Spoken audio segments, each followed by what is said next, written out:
یہ حماس کے جو نمائندے ہمارے یہاں آئے تھے، انہوں نے تقریر بھی کی تھی قرآن آڈیٹوریم میں، اگر اس کا پورا جو ایسنس تھا وہ آپ کے سامنے ہو، ان کے پیش نظر یہ ہے کہ ایک زونل پیکٹ اس کا بنا لیا جائے اس پورے علاقے کا، مسلمان لیبر ہے، موجود ہے، تیل موجود ہے، اس کو استعمال کیا جائے، ٹیکنیکل نو ہاؤ ہمارے پاس ہے، یہاں ٹیکنالوجی بڑھائی جائے، اس کا جو ہے ایک اقتصادی جو ہے یہاں جنت پیدا کر دی جائے، اور اس کی جو اصل جو ہے پھل وہ ہم کھائیں گے، محنت وہاں کریں گے، پانی دیں گے اور پودوں کو جو ہے سینچیں گے، وہ مسلمان کریں گے۔ تو اس سے آگے جا کر براہ راست حکومت قائم کرنے کی ضرورت کیا ہے؟ یہ ہے ان کا نقشہ۔ فنڈامنٹلسٹ اس کے لیے بےتاب ہے کہ نہیں، ہمیں تو گریٹر اسرائیل حکومت قائم کرنی۔ یہ تصادم ان کے مابین ہے۔ اب دیکھیے کب وہ فنڈامنٹلسٹ جو ہیں وہ اس پوزیشن میں آتے ہیں، اور اس کے لیے ظاہر بات ہے کہ ان کے ہاں کسی شخص کو کھڑے ہو کر وہ مسیح ہونے کا دعویٰ کرنا پڑے گا، وہی المسیح الدجال ہوگا۔ مسیح وہی کہ جس کی ان کے ہاں روایت موجود تھی۔ حضرت سلیمان علیہ السلام کے بعد سے مسلسل جو انبیاء آئے ہیں بنی اسرائیل میں، وہ ایک پیشن گوئی کرتے رہے، ایک مسیح آئیں گے، وہ تمہارے نجات دہندہ ہوں گے۔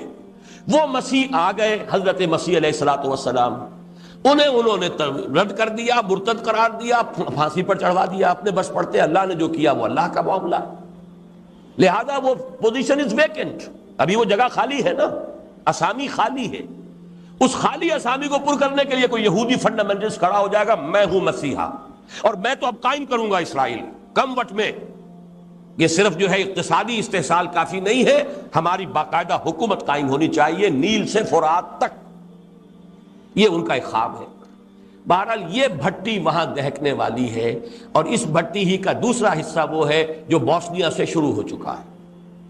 بوسنیا سے یہ در حقیقت کرسچین فنڈامنٹلزم کا ہے آنسلاٹ جس کا آغاز ہوا ہے، اور کس حکمت سے بات چل رہی ہے ذرا سی نگاہیں ادھر کر لیجئے تاکہ گورالزے کا ستیہ ناش کر کے پھر الٹیمیٹم دیجئے بھاگو واپس چلے جاؤ، نہیں جاؤ گے تو یہ کر دیں گے وہ کر دیں گے۔ جو کرنا تھا انہوں نے کر لیا۔ اب جو انہوں نے بنائے تھے کہ یہ علاقے ہیں امن کے گہوارے، انہیں ایک امن کے گہوارے کا حشر دیکھ لیا، نتیجہ کیا ہوگا؟ وہ چاہتے یہ ہے کہ ان کے پاؤں یہاں سے اکھڑ جائیں، یستفزہم من الارض، یہاں سے یہ بھاگے، جان بچا کر بھاگے نکلے۔ بہرحال اس علاقوں کو انہوں نے خالی کرانا، اور اس کے بعد ان کا اگلا ہدف جو ہے ظاہر بات ہے کہ یورپ کی سرزمین پر استنبول، اسلام بول کیسے برداشت ہوگا؟ اور جس طریقے سے رشینز اب ان سربز کی پشت پناہی پر آ رہے ہیں، یہ نسلیت اور مذہبیت دو چیزیں جمع ہو جائیں تو اس سے زیادہ تو خطرناک شاید دنیا میں کوئی ہے نہیں۔ یہ ہے در حقیقت جو آنے والے حالات و واقعات ہیں اس علاقے کے۔ ادھر سے عیسائی آنسلاٹ ہوگا، جو حدیث میں الملحمۃ العظمیٰ جس کا حوالہ دیا گیا ہے، جو آرمگیڈون ہے عیسائی روایات میں، وہ بہت بڑی جنگ ہوگی، اور اس وقت جب یہ کہ مسجد شہید ہوگی، جو فنڈامنٹل مسلمان ہے وہ کھڑا ہوگا، وہ احتجاج کرے گا، اس کو سب سے پہلے تو اپنے حکمران بھونیں گے، اور رہی صحیح کسر جو عیسائی اور یہ یہودی جو ہیں یہ پوری کریں گے۔ یہ تو سیناریو ہے آنے والے دور کی دھندلی سی ایک تصویر دیکھ، جو علامہ اقبال نے کہا تھا، کھول کر آنکھیں میرے آئینہ افکار میں، آنے والے دور کی دھندلی سی ایک تصویر دیکھ۔ تو یہ احادیث سے جو نقشہ سامنے آتا ہے، اور اب تو معلوم ہوتا ہے کہ وہ حالات جو اسٹیج ہیز بین سیٹ، وہ سارے کے سارے معاملات آنے والے۔ اب آ جائیے جب کہ عالم اسلام کا قلب اور میسرہ تو اس حال میں ہے، گویا کہ اب ساری توجہ جو ہے اب ہماری مرکوز ہونی چاہیے اس کے دائیں بازو کی طرف، میمنہ، دائیں بازو۔ یہ دائیں بازو کسی زمانے میں تو مسلسل تھا، ایران، افغانستان، ترکستان کے دو حصے تھے، روسی ترکستان ہو گیا، بعد میں چینی ترکستان ہو گیا، پہلے تو یہ ایک ہی علاقہ تھا۔ ہندوستان بنگال سے ہوتا ہوا، برما سے ہوتا ہوا، پھر سیدھا چلا گیا، پھر یہ جاوا، سماٹرا، بورنیو، یہ سارا علاقہ جو اب ملائیشیا اور انڈونیشیا، یہ بڑا مسلسل رائٹ ونگ تھا عالم اسلام کا۔ لیکن یہ کہ اب بھارت درمیان میں ہے، جیسے خنجر کی شکل ہے اسرائیل کی، وہ عالم اسلام کے قلب میں پیوست ہے۔ نقشے میں جب بھی دیکھیں گے وہ خنجر نظر آئے گا، بعین ہی کشمیر کا وہ دستہ ہے، اور نیچے وہی ٹرائنگل جو ہے بھارت کی، وہ اس عالم اسلام کے میمنہ کے اندر، سینے کے اندر چونکہ نصب ہے، لہذا یہ دو حصوں میں تقسیم ہو چکا ہے۔ نوٹ کر لیجئے، یہ پورا جغرافیہ اپنے ذہن میں جما لیجئے۔ ایک حصہ وہ ہے جسے ہم کہیں گے وسط ایشیائی مسلم بلاک، اس وقت نہیں ہے بلاک کی شکل میں، پوٹینشل بلاک ہے، جغرافیائی اعتبار سے بلاک ہے، ایران، افغانستان، پاکستان. اور ان کے بارے میں ذرا یہ تشبیہ میرے ذہن میں آئی ہے، آپ کو بھی منتقل کر رہا ہوں، اور چونکہ اب یہ ریکارڈنگ ہو رہی ہے اس کے ذریعے سے یہ بات ہم انشاءاللہ دور دور تک پہنچائیں گے، اسی لیے بعض باتیں جو میں نے پہلے کہی ہیں دہرا رہا ہوں. نقشے پر دیکھیں گے تو پاکستان اور ایران ایسے ہیں جیسے رحل کے دو بازو ہوتے ہیں، اور جیسے اس کے اندر قرآن رکھا ہوتا ہے ایسے افغانستان جو ہے اس رحل کے اندر رکھا ہوا ہے، یا یوں کہیے دو بازوؤں کے درمیان گود میں پاکستان اور ایران کی گود میں افغانستان ہے. اور جیسے افغان کا جو ہے اوپر پگڑ بہت بڑا ہوتا ہے، ضمیر جعفری صاحب کا شعر کوئی صاحب مجھے یاد کرا دے، بڑا پیارا شعر تھا افغان کے بارے میں کہ سر پہ لیے پھرتا ہے پورا افغانستان. اتنی بڑی پگڑی باندھی ہوتی ہے کہ پورا افغانستان معلوم ہوتا ہے کہ سر پہ اٹھائے پھر رہا. تو وہ جو پگڑی ہے ان تین ملکوں کے اوپر، وہ ترکستان کے وہ علاقے ہیں، یہ سب شمال میں ہمارے، کہیں وہ ترہ بڑا نکل گیا ہے، قازقستان جو ہے وہ بہت دور تک نکل گیا ہے، باقی زیادہ تر علاقے جو ہیں وہ تو افغانستان کے، کچھ ایران کے یہ شمال میں واقع ہیں. یہ ہے سینٹرل ایشیا کا مسلم بلاک.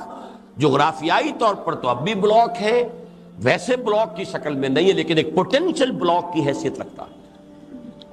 اس کے بعد بھارت، ادھر چین. ان دونوں ملکوں کے بارے میں بھی ایک بات نوٹ کیجئے، جتنے مسلمان اس وقت پاکستان، افغانستان اور ایران میں ہیں تقریباً اتنے ہی مسلمان بھارت میں.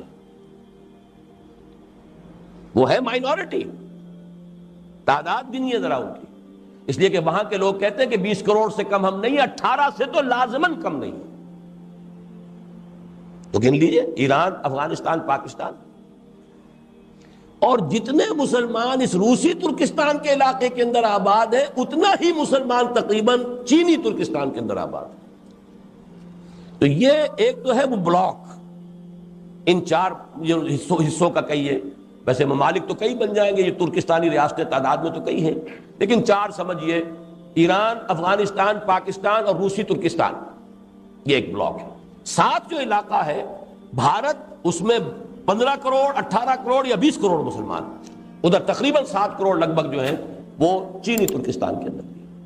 اس نقشے کو ذہن میں جمائیے. اس کے بعد وہ مشرقی بازو ہے، اس کے بارے میں مجھے تفصیل سے زیادہ عرض نہیں کرنا.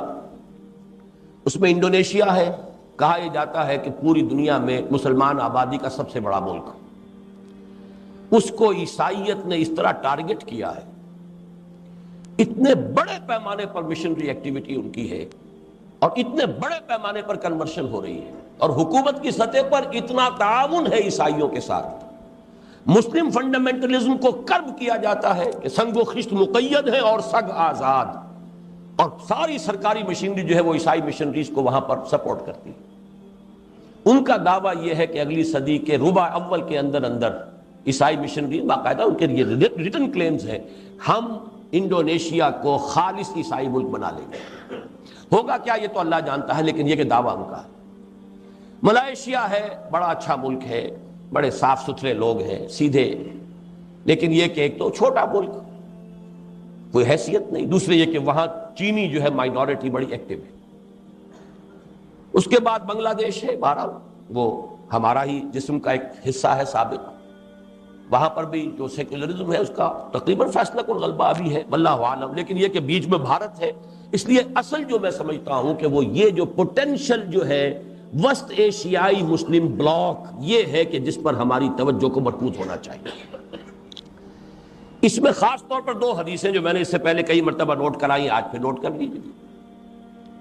ایک تو وہ حدیث کہ جو سنن ابن ماجہ میں ہے، حضرت عبداللہ ابن حارث رضی اللہ تعالی عنہ سے، کہ حضور نے فرمایا صلی اللہ علیہ وسلم، یخرج ناس من المشرق یعطئون للمہدی یعنی سلطانہ. مشرق سے لوگ آئیں گے، نکلیں گے، جو جب وہاں پہ بھٹی دہکے گی مڈل ایسٹ میں، اور وہاں پر مسلمانوں کی قیادت ایک صاحب کے ہاتھ میں ہوگی جن کے بارے میں پیشن گوئیاں ہیں. وہ مہدی کا لفظ جو ہے اس سے وہ شیعوں والے مہدی کو آپ قیاس نہ کیجئے، بہرحال مسلمانوں کے قائد ہوں گے، اللہ عطا فرمائیں گے. خون اسرائیل آ جاتا ہے آخر جوش میں، توڑ دیتا ہے کوئی موسیٰ طلسم سامری. تو خون اسماعیل محمد الرسول اللہ صلی اللہ علیہ وسلم، دودھ محمد صلی اللہ علیہ وسلم میں سے اللہ اٹھا دے گا کسی کو۔ وہ کوئی امام غائب نہیں ہے جو حاضر ہوں گے، اس وقت پیدا ہوں گے، ہو سکتا ہے پیدا ہو چکے ہوں، اور اس لیے کہ اب دور نہیں ہے معاملہ۔ بہرحال جب وہاں پر وہ بھٹی دہکے گی تو مدد کے لیے یہاں سے جائیں گی فوجیں جو ان کی حکومت وہاں قائم کریں گی۔ اس کا مطلب ہے یہاں پہلے کچھ ہو چکا ہوگا تب نہ۔ یخرج ناس من المشرق، مشرق جزیرہ نما عرب کا مشرق یہی ہے۔ وہ کیا کریں گے؟ یؤتون للمہدی، وہ فتح پر فتح حاصل کرتے ہوئے منزل پر منزل مارتے ہوئے آئیں گے اور مہدی کی مدد کریں گے، اور وہاں یعنی سلطان ہی اس کی حکومت قائم کریں گے۔ دوسری حدیث ہے، یہ چونکہ سنن جامع ترمذی کی روایت ہے، بہت اہم ہے اس اعتبار سے، اور راوی حضرت ابو ہریرہ ہے رضی اللہ تعالی عنہ، اور اس میں مشرق کا لفظ نہیں ہے، ایک علاقے کا نام ہے۔ یخرج من خراسان رایات سود لا یردها شیء حتی تنصب بإیلیا، رواہ الترمذی رحمہ اللہ عن ابی ہریرہ رضی اللہ عنہ۔ خراسان کے علاقے سے فوجیں نکلیں گی، علم برآمد ہوں گے، سیاہ علم، انہیں کوئی واپس نہیں کر سکے گی، کوئی طاقت ان کا منہ نہیں پھیر سکے گی، وہ بڑھتے چلے آئیں گے یہاں تک کہ ایلیا میں وہ جھنڈے نصب ہو جائیں گے۔ اب یہ خراسان اور ایلیا حضور کے زمانے میں کسے کہتے تھے؟ ایلیا یروشلم کا نام ہے۔ سن 70 عیسوی میں ٹائٹس نے جب یروشلم کو بالکل منہدم کر دیا، ڈسٹرائے کر دیا، اس کا نام و نشان نہیں رہا تھا۔ کئی 100 سال بعد رومن ایمپرر ہیڈریان نے اسے دوبارہ تعمیر کیا تو اس کا نام ایلیا رکھا، یروشلم نام نہیں رکھا، ایلیا۔ عیسائی ہسٹری میں اس کا نام ایلیا ہے، حضور کے زمانے میں اس کا نام ایلیا تھا، یہی یروشلم۔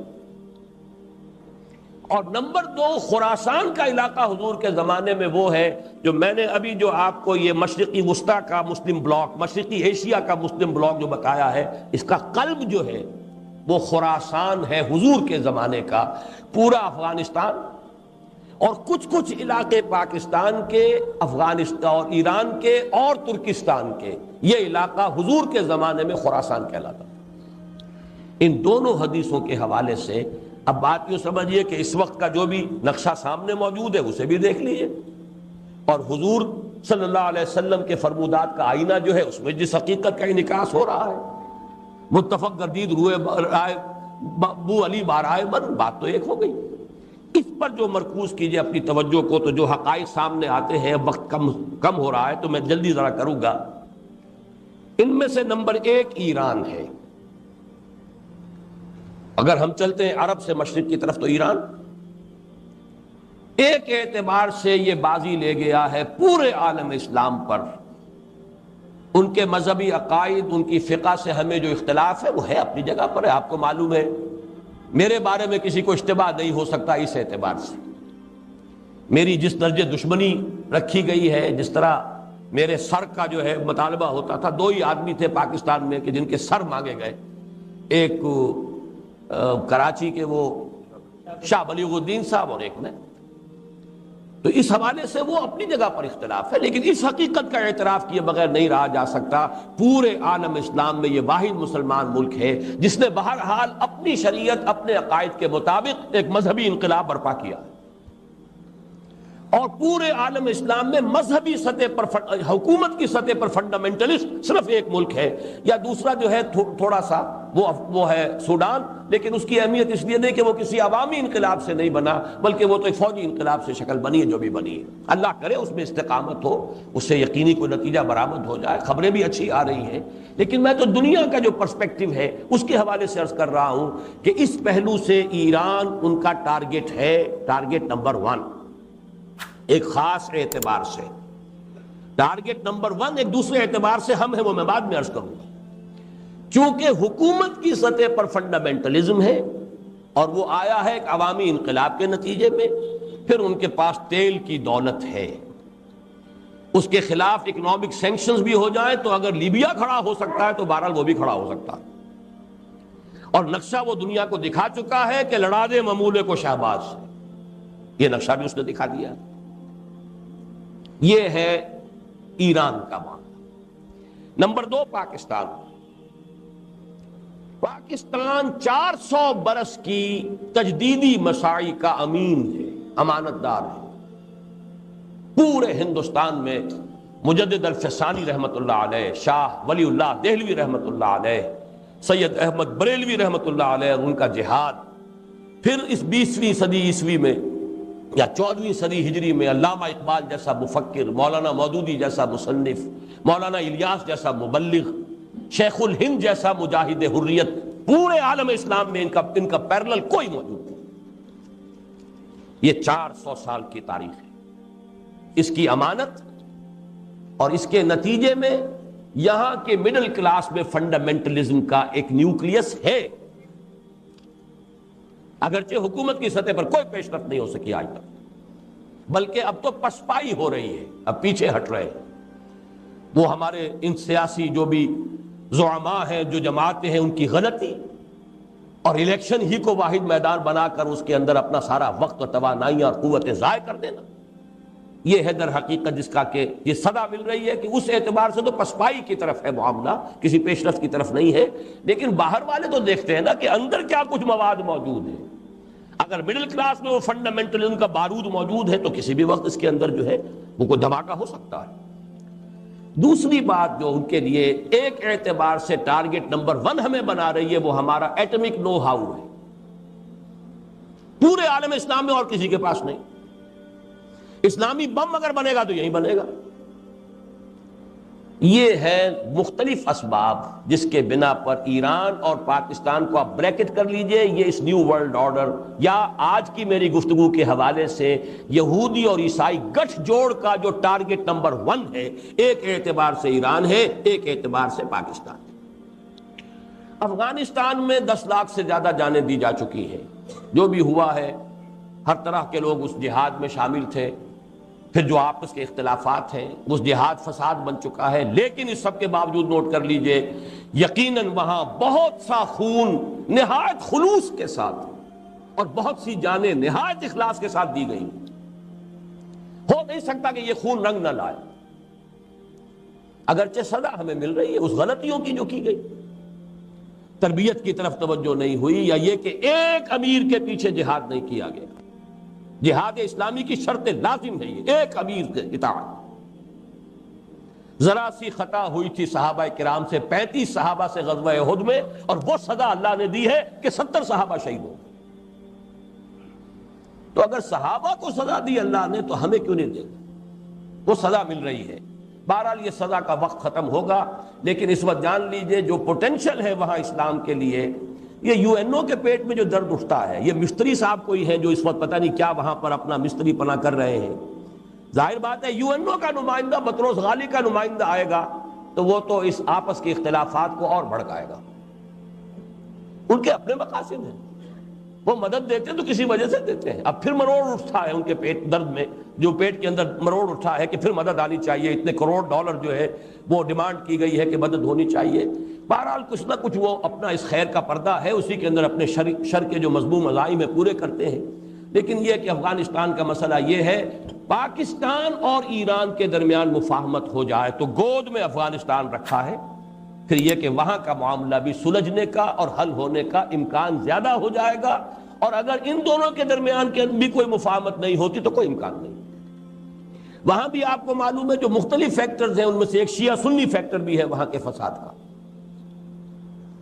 باقی رہ گئے جو اوپر کے شمالی علاقے ہیں، وہ قازقستان سے لے کر اور آذربائیجان وغیرہ کے علاقوں تک، یہ ظاہر بات ہے کہ ان کے بارے میں تو میں نے بات آپ کو بتائی تھی، ڈاکٹر جاوید اقبال صاحب نے مجھے ایک ملاقات میں بتایا تھا، جہاں میں گیا ہوں وہ کہتے ہیں کہ وی نیڈ اے ماڈل۔ ظاہر بات ہے کہ 70 برس گزرے، ان کی جو بھی ذہنی جو بھی ان کی تبدیلی آئی ہے، برین واشنگ ہوئی ہے، وہ اسلام وغیرہ سے کتنے کچھ اب واقف رہ گئے ہیں، وہ سب کو معلوم ہے، اس کو بتانے کی ضرورت نہیں۔ پھر بھی وہ چاہتے ہیں کہ اسلام کا کوئی ماڈل تو پیش کرو نا ہمارے سامنے۔ ان کے یہ الفاظ نقل کیے تھے ڈاکٹر جاوید اقبال نے، Saudi model is not acceptable to us because it is based on monarchy. اسلام کے نام سے تو یا تو سعودی عرب کے اندر کوئی حکومت ہے، کوئی قوانین وغیرہ شریعت کے ہیں، تو وہ تو ہمیں اس لیے قابل قبول نہیں، وہ بادشاہت ہے۔ An Iranian model is also not acceptable to us because it is based on theocracy۔ یہ ایک مذہبی طبقے کی حکومت ہے۔ یہ بھی ہمارے لیے ناقابل قبول. تو کوئی ماڈل چاہیے ہمیں. بہرحال یہ ہے وہ کیفیت ان کی. اور اس وقت جو کچھ مستری صاحب کرتے پھر رہے ہیں وہاں پر، مجھے تو اقبال کے وہ شعر یاد آیا کہ افغانیوں کی غیرت دین کا ہے یہ علاج، ملا کو ان کے کوہ و دمن سے نکال دو.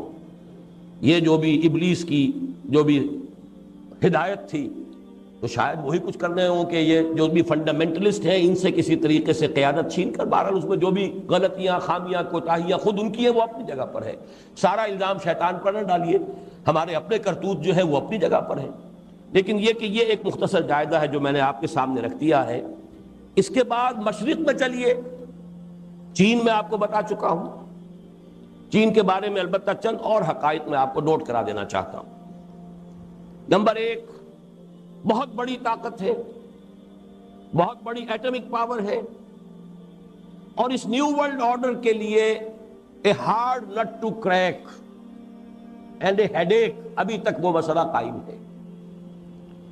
نظام کے اعتبار سے وہاں صورت یہ بن گئی ہے کہ ایک نظام کو چھوڑ کر آ تو رہے ہیں رفتہ رفتہ، لیکن کوئی چونکہ دوسرا نظام سامنے ہے نہیں، لا محالہ ان کی پیش رفت بھی پھر وہی مغرب کا جو بھی نظام ہے سودی اسی کی طرف ہوگی، اس لیے کہ دوسرا ماڈل کوئی موجود نہیں. لیکن یہ وقت ہے اصل میں کہ اگر کوئی ماڈل ان کے سامنے آ جائے تو مجھے بتائیے کس دلیل سے وہ اس کو اختیار نہیں کریں گے. کوئی متوازن معیشت کا نظام جس میں وہ سرمایہ داری نہ ہو لیکن کچھ آزادی بھی ہو، کچھ انسان کی جو بنیادی جبلت ہے اس کے تقاضوں کا بھی لحاظ رکھا گیا. آج جب میں یہ نوٹس بنا رہا تھا مجھے واقعہ یاد آیا مولانا عبید اللہ سندھی رحمۃ اللہ علیہ کا. دیکھیے کس طرح تاریخ اپنے آپ کو دہرا رہی ہے. اس وقت ایک چڑھتی آندھی تھی، یہ سوشلزم اور کمیونزم کا انقلاب آیا تھا 1917 میں، اور تقریباً 1920 کے آس پاس مولانا عبید اللہ سندھی جو ہے وہ پہنچے ہیں روس. اس لیے کہ جیسے حضرت شیخ الہند کو گرفتار کر دیا تھا شریف حسین والی مکہ نے، اور گرفتار کر کے انگریزوں کی خدمت میں پیش کر دیا، یہی حشر ان کا ہونے والا تھا. اس لیے کہ حضرت شیخ الہند کے نمائندے کی حیثیت گئے تھے وہاں سے مدد لینے کے لیے.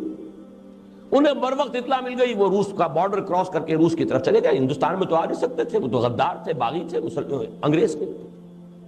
ابھی وہ نیا انقلاب آیا تھا. انہوں نے سوچا اگر اس وقت اسلام کا ان کے سامنے نقشہ پیش کیا جائے تو سابقہ نظام ٹوٹ چکا، نیا نظام ابھی بنا نہیں، جس کو انگریزی میں کہتے ہیں کہ every thing is in the melting پاٹ. تو اگر اس وقت ان کے سامنے اسلام آ جائے تو یہ قبول کر لیں گے. لینن سے انہوں نے انٹرویو مانگا. لینن بستر مرگ پر تھا اس وقت. اس نے معذرت کی، ٹراٹسکی سے گفتگو ہوئی. ٹراٹسکی نے بڑی پیشنٹ ہیئرنگ دی ہے، بڑی تفصیل سے بات سنی ہے. سن کر جواب یہ دیا ہے کہ مولانا نظام تو یہ بہت عمدہ ہے جو آپ نے پیش کیا ہے، لیکن کہیں آپ نے اسے قائم کیا ہے؟ مولانا عبید اللہ سندھی کا قول یہ کہ اس کے بعد میری نگاہیں زمین میں گڑ گئیں، میں اسے آنکھیں چار نہیں کر سکا. آج میں سوچ رہا تھا کاش کوئی ہو کہ جو چینیوں کو بتا سکے کہ کوئی اور نظام ہے. ضروری نہیں ہے کہ سوشلزم سے سیدھے جاؤ اور ویسٹرن کیپٹلزم کی گود میں جا بیٹھو، کوئی دو اور نظام ہے. لیکن کوئی جا کر بتائے بھی تو ان کا جواب تو ان کا یہی ہوگا تم نے اپنے گھر میں قائم کیا ہے. جب تک وہ ماڈل نہ ہو، یعنی وہ دور وہ تھا جبکہ یہ انقلاب ابھی آگے بڑھ رہا تھا، جس کو کہا تھا کسی نے، مولانا ظفر علی خان ہے، کہ ایک جھوٹ کا چلتا جھکڑ ہے، ایک مکر کی اٹھتی آندھی ہے. تو وہ جھکڑ یا آندھی ابھی اٹھ رہی تھی.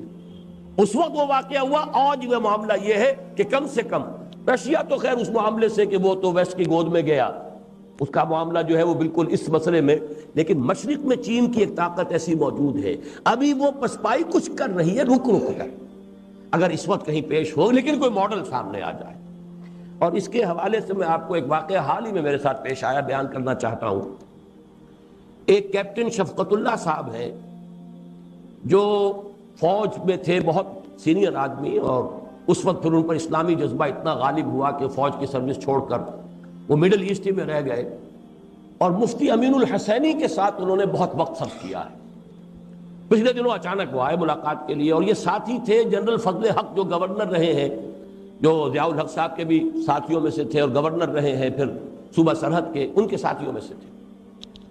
تو انہوں نے مجھے بتایا کہ جو سمٹ کانفرنس ہوئی تھی 1974 کی، 1974 کی ایک بات کا حوالہ آج پہلے بھی آ چکا ہے، اسی کا دوبارہ میں حوالہ دے رہا ہوں۔ اس موقع پر وہ بھی مفتی امین الحسینی کے ساتھ تھے، آئے تھے یہاں۔ انہوں نے کہا کہ ایک دفعہ نہایت ٹھنڈی آہ بھر کر مفتی صاحب نے کہا، ایک چینی وفد کہیں انہوں نے دیکھا تھا، کوئی چینی مسلمان آئے تھے حج کے لیے،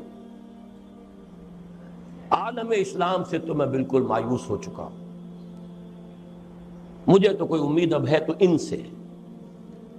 یہ مفتی اعظم امین الحسینی کا یہ قول، وہ کیپٹن ریٹائرڈ شفقت اللہ صاحب مجھے ابھی میں سمجھتا ہوں 3-4 ہفتے ہوئے ملاقات کے لیے آئے تھے، وہ مجھے بتا کر گئے۔ میں اسی کے حوالے سے چند باتیں آپ سے رکھ رہا ہوں۔ پھر یہ بات بھی عرض کر چکا ہوں کہ تقریباً 6 کروڑ مسلمان، بہت بڑا علاقہ وہاں ہے، چینی ترکستان جسے آپ کہتے ہیں۔ اس سے ساتھ ہی ذرا ذہن میں رکھیے بھارت کا معاملہ ہے 15 کروڑ سے لے کر 20 کروڑ تک کی مسلمان آبادی۔ ہم جب بھارت کا لفظ لیتے ہیں تو معلوم ہوتا صرف ہندو آباد ہے وہاں۔ یہ کہنا مشکل ہے کہ سب سے بڑا مسلمان ملک دنیا میں انڈونیشیا ہے یا بھارت ہے۔ تعداد یا تو انڈونیشیا میں ہے مسلمانوں کی سب سے زیادہ، 15 کروڑ کے لگ بھگ، اور اگرچہ میں جو مائنورٹی ہے ہندوستان میں، لیکن تعداد کے اعتبار سے ایک ملک میں تقریباً ان کے ہم پلہ ہیں، یا یہ کہ ان سے بھی آگے ہیں، واللہ عالم۔ اور ایک رائے جو میں نے کچھ دنوں سے کئی مرتبہ اپنی تقریر میں بیان کی ہے، شمس نوید عثمانی رحمۃ اللہ علیہ، ان کا بھی انتقال ہو گیا، رامپور کے ایک بہت بڑے عالم دین تھے۔ ان پر کچھ مضامین پھر میں نے الفرقان میں اب پڑھے ہیں نکلوا کر۔ انہوں نے جو بات کہی ہے شاہ ولی اللہ کے حوالے سے بھی ہے، کچھ پرانے جو ہندو اسکرپچرز ہیں ان کے حوالے سے بھی، کہ ہندوستان کے بارے میں توقع ہے کہ وہاں بھی ایک اسلامی انقلاب آئے گا، اور ہندو جو ہے یہ حضرت نوح علیہ السلام کی امت میں سے، منو، یہ مہانو کا بدلا ہوا شکل ہے۔ بہرحال حضرت ابراہیم علیہ السلام کے بعد چونکہ تمام نبوت جو ہے وہ حضرت ابراہیم کی نسل میں رہی ہے، لہذا حضرت ابراہیم اور حضرت نوح کے درمیان کا جو وقفہ ہے، ظاہر بات ہے اس میں بھی تو انبیاء آئے ہیں، ان کے حوالے سے یہ بات جو ہے کسی درجے میں صحیح ہو سکتی ہے۔ لیکن یہ کتاب اب چھپ چکی ہے ان کی پاکستان میں، اگر اب بھی نہ جاگے تو، نام عجیب سا ہے ٹائٹل اس کتاب کا، لیکن آپ لوگ اس کو لے کر پڑھیے۔ یہ ہے میرا جائزہ اس وقت کے عالم اسلام کا۔ اب میں آپ کے سامنے بڑی مختصر الفاظ میں 5 نکاتی ایک پروگرام ہے کہ جو پیش کر رہا ہوں کہ عملاً ہمیں اس میں کرنا کیا۔ پہلی بات، اہم ترین بات، 100 باتوں کی ایک بات، جس کے یوں سمجھیے کہ ہاتھی کے پاؤں میں سب کے پاؤں کے مثال سے ساری باقی باتیں اسی پر مبنی ہیں، وہ تو یہ کہ اس ارض پاکستان میں ایک اسلامی انقلاب برپا کیا جائے، ساری توجہ اس پر مرکوز ہے۔ یہ نہیں ہوتا، اگر یہ نہیں تو بابا پھر سب کہانیاں ہیں، ادھر کی مدد ادھر کی مدد، ادھر کی بھاگ ادھر کی دوڑ، ادھر کی سوچ ادھر کے بارے میں فکر، کچھ حاصل نہیں ہوگا اگر یہاں ہم کچھ نہیں کر سکتے، ماڈل یہاں پیش کر سکے۔ تو یہ ریاستیں جو ہیں روسی ترکستانی ریاستیں تو پکار کر کہہ رہی ہیں وی نیڈ اے ماڈل۔ سارا علم اور فکر دین کے نام پر جو بھی ہوا ہے ان 1400 سالوں کے بعد، یعنی وہ سمجھیے کہ 400 سالوں کے دوران جو سیکنڈ 1000 ایئر ہے، الف ثانی، اس سب کا جو ہے وہ تو در حقیقت امین پاکستان ہے۔ پاکستان اسلام کے نام پر بننے والا واحد ملک۔ کاش کہ ہمارے دینی جماعتوں کو، مختلف طبقات کو اس سلسلے میں اپنے طریقہ کار پر نظر ثانی کی توفیق عطا ہو جائے، اس کی دعا کی۔ طاقت ہے، خلوص ہے، اخلاص ہے، جذبہ ہے، اصل معاملہ جو ہے جہاں پانی مر رہا ہے وہ طریقہ کار کا ہے۔ اور اندیشہ اصل میں یہ ہے اگر انتخابات سے مایوسی ہوگی تو پھر کوئی چھاپے مار اور کوئی اس طرح کی کوئی تشدد پسندانہ ایکٹیویٹیز شاید شروع ہو جائیں، اور وہ اس سے زیادہ خوفناک اور خطرناک ہے اور مضر ہوگی اپنے مقصد کے اعتبار سے۔ اصل یہ ہے کہ منہج نبوی کی اساس پر، اسی کی بنیاد پر، لن يصلح آخر هذه الامة الا بما صلح به اولها، اس اصول پر منہج انقلاب نبوی کی بنیاد پر کام کیا جائے۔ اور اسی کے لیے میں نے عرض کیا تھا کہ یہ جو دوسرا گروپ ہے جس کی 2 آیتیں میں آپ کو سنا چکا ہوں پہلے، یا ایھا الذین آمنوا من یرتد منکم عن دینہ فسوف یأتی اللہ بقوم یحبهم ویحبونہ اذلۃ علی المؤمنین اعزۃ علی الکافرین یجاہدون فی اللہ فی سبیل اللہ ولا یخافون لومۃ لائم۔ یہ جو اوصاف ہے 6، دو دو کے تین جوڑے. یہ اللہ تعالیٰ جنہوں نے پہلے سے کمر کسی ہوئی ہے انہیں توفیق دے کہ ساتھیوں مشوروں کو تیز کرو, وہ اپنی جد و جہد کو اور بڑھائیں اور ہمت کریں. اور جو لوگ ان تمام حقائق کے پیش نظر اگر اب وہ کمر کس لیں کہ اب ان صلاتی و نسکی و محیایا و مماتی للہ رب العالمین, اب ہمیں اسی کے لیے جینا اور مرنا ہے, تو ان اوصاف کو پہلے اپنے اندر پیدا کرنے کی کوشش کریں. جیسے اقبال نے کہا ہے کہ ہو صداقت کے لیے جس دل میں مرنے کی تڑپ, پہلے اپنے پیکر خاکی میں جان پیدا کرے. یہ روحانی جان ضروری ہے اس انقلاب کے لیے. وہ روحانی جان کیا ہے؟ اللہ ان سے محبت کرے گا, وہ اللہ سے محبت کرے. جائزہ لیں ساری محبتوں میں ٹاپ پر اللہ کی محبت ہے یا نہیں؟ مال, اولاد, جان, جائیداد, پروفیشن, جو بھی کچھ ہے, ان سب سے اوپر محبت اللہ کی ہے تو فرسٹ کوالیفیکیشن پوری ہو گئی. اور یہ نہیں ہے تو یہیں فیل ہو گئے تو آگے بڑھنے کی ضرورت ہی نہیں. اذلۃ علی المؤمنین اعزۃ علی الکافرین, اہل ایمان کے حق میں بہت نرم اور کافروں کے حق میں بہت سخت. ہو حلقہ یاراں تو برے شم کی طرح نرم, اور رزم حق و باطل ہو تو فولاد ہے مومن.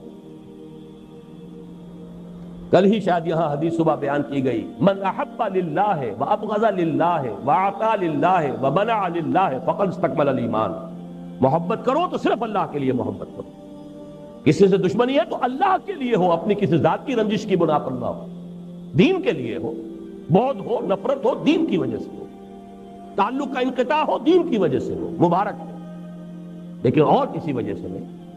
کسی سے کچھ روکا جائے تو اس لیے کہ اللہ کو اس کا روکنا پسند ہے, کسی کو کچھ دیا جائے تو اس لیے کہ اللہ کو اس کا دینا پسند ہے. یہ کیفیت ہو جائے تو ایمان کی تکمیل ہوتی ہے. تیسرا, یجاہدون فی سبیل اللہ ولا یخافون لومۃ لائم, اللہ کی راہ میں جہاد کرے اور کسی ملامت کرنے والے کی ملامت سے نہ ڈرے. چاہے وہ باپ ہو, چاہے وہ بڑا بھائی ہو, چاہے وہ ماں ہو, چاہے وہ بیوی ہو. کرنا ہے, لگانا ہے اپنے آپ کو اللہ کے دین کے لیے, کوئی راضی ہو چاہے ناراض ہو. جب تک یہ شکلیں نہیں ہوتی, یہ 6 اوصاف ہے, 2 2 کے 3 جوڑے. یحبہم و یحبونہ, اذلۃ علی المؤمنین اعزۃ علی الکافرین, یجاہدون فی سبیل اللہ ولا یخافون لومۃ لائم. اس راہ میں جو سب پہ گزرتی ہے سو گزری, تنہا پس زندہ کبھی رسوا سر بازار.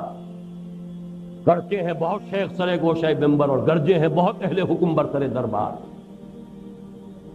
اور چھوٹا نہیں, چھوڑا نہیں غیروں نے کوئی ناوی کے دشنام, چھوٹی نہیں اپنوں سے کوئی طرز ملامت.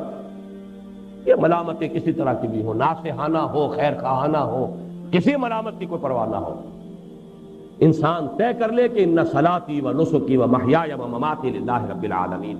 یہ تو ہے ان آیات کا حاصل. اور اس کے بعد 2 آیتیں پہلے بیان کر چکا, اللہ سے ولایت کا رشتہ, رسول سے, پھر اہل ایمان سے. اہل ایمان بھی وہ نام کے مسلمان نہیں, الذین یقیمون الصلاۃ و یؤتون الزکاۃ وہم راکعون ومن یتول اللہ ورسولہ والذین آمنوا فإن حزب اللہ هم الغالبون. یہ شرائط پوری کر لو, اللہ کا وعدہ ہے کہ وہی حزب اللہ غالب آئے گی. تو پہلا کام تو یہ ہے, اور اسی کام کے ہونے پر بقیہ 4 کا دار و مدار ہے, ورنہ ان میں سے کوئی چیز بھی اپنی جگہ پر کسی درجے میں بھی مفید نہیں ہوگی, فائدہ مند نہیں ہوگی.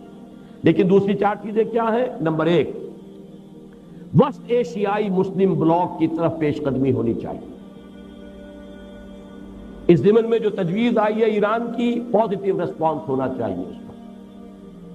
البتہ اس کے ضمن میں جو بات ایک میں نے کہی ہے, تازہ جو ندائے خلافت ہے اس کے سرورق پر وہ بات دے دی گئی ہے بڑی تفصیل سے, بڑی خوبصورتی کے ساتھ, کہ چونکہ ایران پیش رفت کر گیا ہے اپنے تصور اسلام کے مطابق, جو ان کا شیعہ اسلام ہے, ہم پیچھے رہ گئے. اور ہمارے ہاں اسلام کی طرف پیش رفت میں ایک بہت بڑی رکاوٹ یہاں کا شیعہ مکتب فکر ہے, کہ جو برابر کا مدعی ہے. اب ظاہر بات ہے کہ برابری جو ہے وہ لا آف دی لینڈ کے لیول پر تو دو قانون نہیں ہو سکتے ملک میں. تو میں نے یہ بات کہی ہے, ایران کی حکومت اگر واقعتاً چاہتی ہے کہ پاکستان کا اور ایران کی واقعتاً گہری مفاہمت ہو, تو پھر یہ ہے کہ انہیں جو بھی ان کے گڈ آفیسز ہیں, جو بھی اثرات ہیں بروئے کار لا کر پاکستان کے اہل تشیع کو اس پر آمادہ کرنا چاہیے کہ وہ یہاں وہی صورت اختیار کرنے کو تیار ہو جو سنیوں کو ایران میں دی گئی ہے۔ اگر یہ ریسیپروسٹی ہوئی تب تو بات بڑھ سکتی ہے آگے، ورنہ کیسے بڑھے؟ وہاں شکل یہی ہے، لا آف دی لینڈ فقہ جعفریہ کا، چاہے سنی ہو چاہے وہ شیعہ ہو، اس کے اوپر انطباق ہوگا۔ ایک ملک میں دو لاز نہیں ہو سکتے، قانون ملکی تو ایک ہی ہو۔ ہاں پرسنل لا میں سنیوں کو اجازت ہے، نماز جیسے چاہے پڑھے، روزہ جس وقت چاہے رکھے، جس وقت چاہے کھولے، اپنے نکاح طلاق کے معاملات آپس میں جس طرح چاہے کرے، انہیں اختیار ہے۔ بین ہی یہی پوزیشن اہل تشیع کو یہاں اختیار کرنی چاہیے۔ نہیں کریں گے تو ہمیں معلوم ہے کہ بہرحال یہ مائنورٹی اتنی تو نہیں ہے کہ اسے بالکل نظر انداز کیا جا سکے، ہماری سروسز میں، ہماری فوج میں، ہماری پولیس میں، ہماری سول سروس میں، بلکہ ان میں تو میں سمجھتا ہوں کہ اپنی اصل جو آبادی کی مناسبت ہے، تناسب ہے، اس سے کہیں بڑھ کر زیادہ عمل دخل۔ تو یہ بہت بڑی رکاوٹ ہے، کاش کہ ایران کی موجودہ حکومت جو ہے وہ اس بارے میں غور کر سکے سنجیدگی کے ساتھ۔ تیسری بات، ایٹمی اسلحہ کے بارے میں برملا کہنا چاہیے کہ ہم بنائیں گے اور بم بنائیں گے۔ کیا دلیل ہے؟ بھارت اس میں ہم سے آگے نکل گیا، کھل کر کہہ رہا۔ کس دلیل سے کہتے ہو کہ ہم نہ بنائیں جبکہ تم نے بنائے؟ ایک کام تمہارے لیے اچھا، ہمارے لیے برا، کون سی دلیل ہے؟ تم بہت زیادہ مکمل ہومو سیپین ہو اور ہم کو گھٹیا ہومو سیپین ہے؟ تم زیادہ مہذب ہو اور عاقل ہو، حالانکہ تم نے ایٹم بم گرائے ہیں ہیروشیما پر اور ناگاساکی پر، تو تمہارے ہاتھ میں تو محفوظ ہے اور ہمارے ہاتھ میں غیر محفوظ۔ میں سمجھتا ہوں بڑی منطقی بات ہے، بڑی دلیل ہے، اور سیدھی سی بات یہ کہ ہمیں تو یہ کہنا چاہیے کہ ہمیں تو ہمارے اللہ کا حکم ہے، وَأَعِدُّوا لَهُم مَّا اسْتَطَعْتُم مِّن قُوَّةٍ وَمِن رِّبَاطِ الْخَيْلِ تُرْهِبُونَ بِهِ عَدُوَّ اللَّهِ وَعَدُوَّكُمْ وَآخَرِينَ مِن دُونِهِمْ لَا تَعْلَمُونَهُمْ اللَّهُ يَعْلَمُهُمْ۔ جو طاقت بھی فراہم کر سکو اسے فراہم کرو، بدے ہوئے گھوڑے رکھو سدے ہوئے لڑائی کے لیے تیار، تاکہ اس کے ذریعے سے تم اللہ کے دشمنوں کو اور اپنے دشمنوں کو ان کے اوپر دہشت طاری کر سکو، رعب طاری کر سکو۔ اور اللہ کے اور تمہارے دشمن جو کھلے کھلے وہ تو ہے ہی ہے، ایک اور ہے ففتھ کالمسٹ آنسر جو ہمارے آستین ہے، تاکہ وہ بھی اندر ہی اندر بیٹھا ہوا دہلتا رہے کہ کوئی اقدام مسلمانوں کے خلاف کیا تو ان کی تو نگاہوں کے سامنے تھا جو بھی کچھ طاقت جو ہے مسلمانوں نے فراہم کی تھی۔ ہمیں تو یہ حکم رب ہے، ایک حکم رب ہے جس سے بات شروع کی تھی، یا ایھا الذین آمنوا لا تتخذوا اليہود والنصارى اولیاء۔ یہ نہیں ہے، اور اصول فقہ میں نہیں جو ہے وہ امر سے بھی زیادہ غالب ہوتی ہے۔ پہلا حکم تو وہ ہے ایک چیز سے روکنے کا ہو، ان سے دوستی مت کرو۔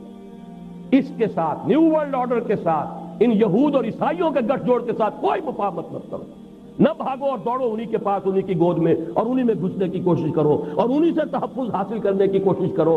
یہ در حقیقت قرآن کے اس حکم کے صاف خلاف ورزی ہے۔ اور دوسرا حکم ہمیں یہ ہے، اعدوا لهم ما استطعتم من قوة ومن رباط الخيل ترهبون به عدو الله وعدوكم وآخرين من دونهم لا تعلمونهم الله يعلم۔ اس میں یہ ہے کہ واقعتاً یہ موقع ایسا ہے، یقیناً یہ چیلنج ہوگا ویسٹ کے خلاف۔ یہ چیلنج اگر ہم کر لیں تو یہ ہمارے لیے ایک بڑا قیمتی موقع ہے، خدا اور خودی کی باز یافت، پھر اللہ کی طرف توجہ ہو جائے۔ دنیا کے سہارے جب جواب دیں گے تو اللہ کی طرف لامحالہ توجہ ہو جائے۔ جب تمام ڈاکٹر اور معالج سب جواب دیتے ہیں تب اللہ کی جناب میں گر گراتا ہے انسان، اے اللہ اب تو صرف تیرے ہاتھ، میرے سارے سہارے تو جواب دے گئے، لہذا یہ دنیا کے سہارے اگر ہمیں جواب دے جائیں تو تو نے اچھا ہی کیا دوست سہارا نہ دیا، مجھ کو لغزش کی ضرورت تھی سنبھلنے کے لیے۔ ہمیں تو سنبھلنے کے لیے اور خدا کو دوبارہ یاد کرنا اور خودی کی بات یاد۔ بڑا پیارا یہ مصرع ہے، حمز خدا خودی طلب، حمز خودی خدا طلب۔ وَلَا تَكُونُوا كَالَّذِينَ نَسُوا اللَّهَ فَأَنسَاهُمْ أَنفُسَهُمْ۔ ان لوگوں کے مانند نہ ہو جانا جنہوں نے اللہ کو بھلا دیا تو اللہ نے انہیں اپنے آپ سے غافل کر دیا۔ خدا کو بھلا دو گے خودی سے گئے، خودی کو پہچان لو گے اللہ کو بھی پہچان لو گے۔ من عرف نفسہ فقد عرف ربہ۔ حمز خدا خودی طلب، حمز خودی خدا طلب، یہ معاملہ ہے، لیکن یہ اس پر چیلنج ہوگا۔ اور جیسا کہ میں عرض کر چکا ہوں، لڑا دے ممولے کو شہباز سے۔ بہرحال ایران نے اس کا ایک نقشہ پیش کیا، ہزاروں کی جانیں جو ہے قربان کی، کتنی بڑی طاقت کے ساتھ جو ہے عراق حملہ آور ہوا تھا، پورا عرب، پوری طاقت، پورا پیسہ پیچھے ہوا، مغرب کی اس کی طاقت. آخر ایک قوم مرنے پر آمادہ ہو جائے اسے کوئی شکست نہیں دے سکتی. پھر یہ کہ اس میں اللہ کی مدد، اللہ کی نصرت. وہ آیت میں سنا چکا ہوں آج پہلے ایک مرتبہ، ان ینصرکم اللہ فلا غالب لکم، اگر اللہ تمہاری مدد کرے گا تم پر کوئی غالب آ نہیں سکتا. وَإِن یخذلکم، اگر وہ تمہیں چھوڑ دے، فمن ذا الذی ینصرکم من بعدہ، تو پھر کون ہے جو تمہاری مدد کرے گا. اس امریکہ بہادر نے، کل مجھے بڑا پیارا جملہ معلوم ہوا عابدہ حسین کا، وہ اخبار میں سرخی سی تھی. آج بھی پاکستانی یہی سمجھتا ہے کہ امریکہ بادشاہ مدد کرے گا. یہ ہماری نفسیات کا جز بن چکا ہے. امریکہ بادشاہ مدد کرے گا. اس امریکہ بادشاہ نے جو کچھ سن 65 میں کیا تھا اسے یاد کرو. اس امریکہ بادشاہ نے جو کچھ سن 71 میں کیا تھا اسے یاد کرو. اس کا 6 فلیٹ جو ہے پتہ نہیں کہاں رہ گیا تھا، کون سی وادی میں ہے اور کون سی منزل میں ہے. آتا رہا، سنتا رہے، سنتے رہے، آ رہا ہے، آ رہا. کہاں آیا؟ ہمارا تو بیڑا غرق ہو گیا. وہ فلیٹ آیا یا نہیں آیا، وہ تو ہمارا تو بیڑا غرق ہو گیا. تاریخ انسانی کی بدترین شکست ہمارے قلم کا ٹیکا تو بنی بات ہے. 93,000 ہمارا کڑیل، چاہے وہ جرنیل تھے اور چاہے وہ سپاہی تھے، وہ اس ہندو کے قیدی بنے کہ جن کے لیے یوں سمجھیے کہ جن پر کہیں 1000 برس، کہیں 800، کہیں 600 برس ہم نے حکومت کی تھی. بہرحال چوتھی چیز چین کے ساتھ دوستی اور مفاہمت. اس میں مجھے کچھ زیادہ کہنے کی ضرورت نہیں ہے، میں پہلے عرض کر چکا ہوں. لیکن اس میں اس لیے زیادہ کہنے کی ضرورت نہیں کہ یہ ہماری تاریخ کا اسی طرح سے ایک جز بن گیا ہے کہ اس کے خلاف کسی کا ذہن نہیں ہوگا. عارضی طور پر جو شکل پیدا ہوئی ہے وہ یقیناً بہرحال اس وقت کے لیے ہمارے لیے اگر ہم اس سے جاگ جائیں تو وہ بھی ایک بڑی ہمارے لیے ایک نعمت ثابت ہو سکتی ہے کہ اس کا جو بھی گرم جوشانہ ہماری تائید تھی کشمیر کے مسئلے پر وہ آج نہیں رہی. جو کچھ ہوا ہے، ہماری اس قرارداد کا حشر ہوا ہے اور جو سبکی ہوئی ہے پاکستان کی. بہرحال اس کے باوجود چین جو ہے ابھی، چونکہ میں عرض کر چکا ہوں نیو ورلڈ آرڈر کے لیے ابھی وہ ہارڈ نٹ ہے، ابھی وہ کھڑا ہے. ہو سکتا ہے کہ کسی وقت جو ہے خم کھا جائے، پھر کوئی طاقت نہیں رہے گی ظاہری طاقتوں میں. اس اعتبار سے اس کے ساتھ بھی مفاہمت. آخری بات جس کے لیے اب وقت نہیں ہے، میں صرف اشارہ کر رہا ہوں، بھارت کا مسئلہ ہمارے لیے ہماری نفسیات کے اعتبار سے، ویسے تو وہ نفسیات تقریباً 1000 سالہ پرانی نفسیات ہے جس کا کہ مظاہرہ ہوا تھا، جیسا کہ آج بھی میرا جو مضمون چھپا ہے جنگ میں، اندرا گاندھی کا وہ قول میں نے نقل کیا ہے کہ وی ہیو امنجڈ 1000 years defeat، 1000 سالہ شکست کا بدلہ چکایا ہے. تو ہندو مسلم نفرت جو ہے وہ تو بڑی طویل ہے، اس میں ان کی محکومیت کا رد عمل بھی ہے، لیکن اس میں لازماً انگریز نے بھی اپنی ڈیوائڈ اینڈ رول پالیسی کے تحت اس کے اندر شدت پیدا کی ہے. اگر کوئی شخص اس کا انکار کرتا ہے تو اس سے بڑا احمق کوئی نہیں اور حق درم کوئی نہیں. کہ 3 عامل ہے یہ جو بھی ہمارے درمیان بد اعتمادی ہے، ایک دوسرے کا خوف ہے، ایک دوسرے سے نفرت ہے. اس میں ایک مزاج ہے، برہمنی مزاج اور بنیا مزاج. لیکن میں نے آج لکھا، اس کو پڑھ لیجئے گا غور سے، کہ وہاں صرف بنیا ہی تو نہیں ہے، راجپوت بھی تو ہے، برہمن ہی تو نہیں ہے، شودر بھی تو ہے. وہ شدر کہ اگر ہم نے کہیں تبلیغ اسلام کا کام کیا ہوتا ریاستی سطح پر، جو کیا بیچارے صوفیوں نے کیا، اپنی ذاتی سطح پر کیا، اگر کہیں ریاستی سطح پر یہاں تبلیغ اسلام کا کام ہوتا تو کوئی ایک شدر بھی رہ سکتا تھا مسلمان ہوئے بغیر. جرم تو ہمارا ہے، میں تو بربرا تسلیم کرتا ہوں. ہم ہندوؤں کے مجرم ہیں، ہم نے 1000 برس ان پر حکومت کی ہے، لیکن ہم نے بادشاہت کے ٹھاٹ جمائے ہیں، ہم نے تاج محل بنایا ہے، ہم نے اپنے محل استوار کیے ہیں.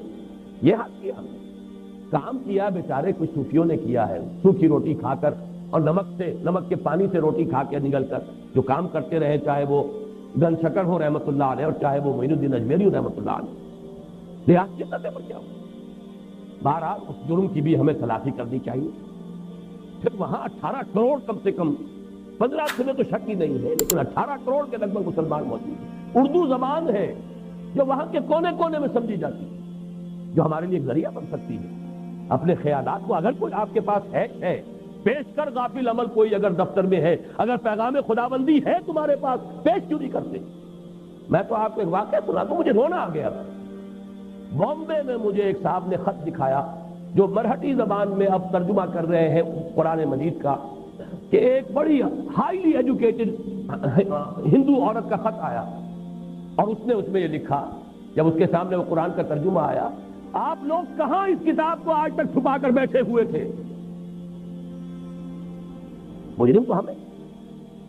بہرحال معاملہ بڑا پیچیدہ ہے بھارت کا، اور وقت چونکہ اب ختم ہو گیا ہے تقریباً، تو میں نے جو کچھ لکھا ہے لکھنا شروع کیا ہے اس میں بات اور آئے گی. ایک بات ضرور عرض کرنا چاہتا ہوں، کشمیر کے مسئلے کی ہڈی جو انگریز پھینک کر گیا ہے، باقی چیزیں اپنی جگہ اختلاف رائے کی گنجائش ہے.